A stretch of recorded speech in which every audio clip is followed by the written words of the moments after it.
Welcome to our channel. Selamat pagi, kembali lagi bersama saya Frater Anet di Riak Sabda edisi Sabtu 1 April 2023. Saudara-saudari yang terkasih, setelah saya membaca dan merenungkan sabda Tuhan hari ini, terutama dalam bacaan Injil, saya menemukan dua dasar sikap hati, terutama dalam sikap hati dalam menemukan Allah di dalam hidup kita. Yang pertama adalah sikap iri hati yang menimbulkan kebencian, dendam. Lalu yang kedua adalah sikap yang didasari iman, percaya yang menghasilkan sukacita. Kedua sikap ini ditemukan dalam pengalaman menyaksikan bagaimana Yesus melakukan mukjizat-mukjizat.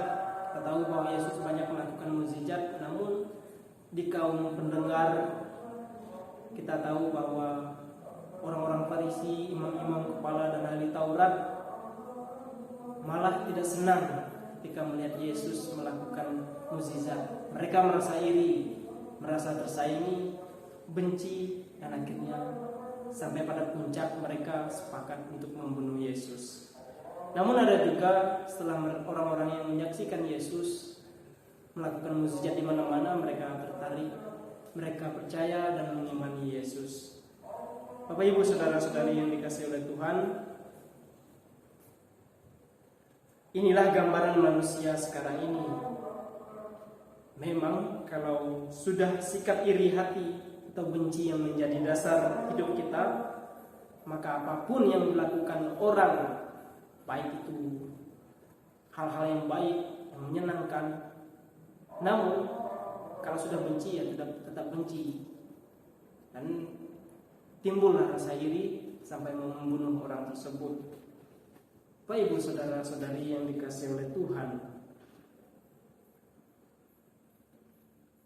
sikap benci atau kebencian itu tidak memandang jabatan, tidak memandang fisik.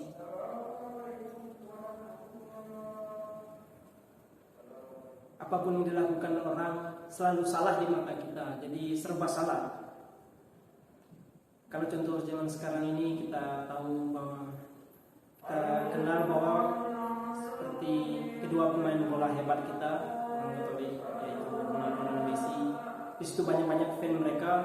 Fan Messi tidak senang dengan fan Ronaldo. Ada beberapa fan Ronaldo tidak senang dengan fan Messi. Maka ketika apa yang dilakukan dua sosok mega bintang ini, entah baik, entah mereka main dengan baik, tapi bagi yang bukan fan selalu mengucilkan, selalu menjelekkan, selalu ada alasan. Nah, mereka hanya manusia, mereka pasti bisa melakukan kesalahan. Nah, di sini sudah jelas dalam bacaan Injil bagaimana itu Yesus sendiri yang sama sekali tidak melakukan kesalahan. Tidak ada satupun hal-hal yang jelek yang dilakukan oleh Yesus atau kejahatan yang dilakukan olehnya.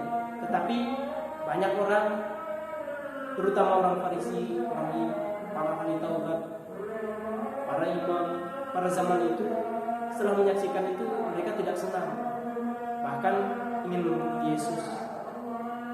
Bapak Ibu saudara-saudari yang dikasihi oleh Tuhan, kita sebagai pengikut Yesus tentu sudah tahu kalau Yesus selama ini banyak melakukan mukjizat, ya.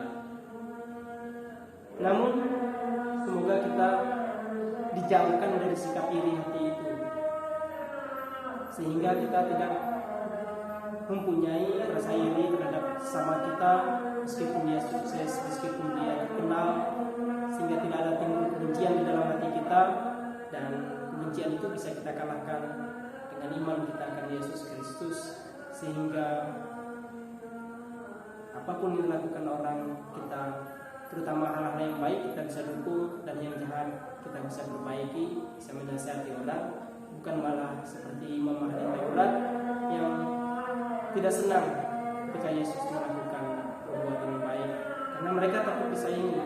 Semoga dalam kehidupan kita nyata ini kita tidak mudah iri dengan orang lain, melainkan marilah kita kerja keras sendiri jika mau sukses, sehingga tidak menghalalkan segala cara untuk mengejar kesuksesan itu.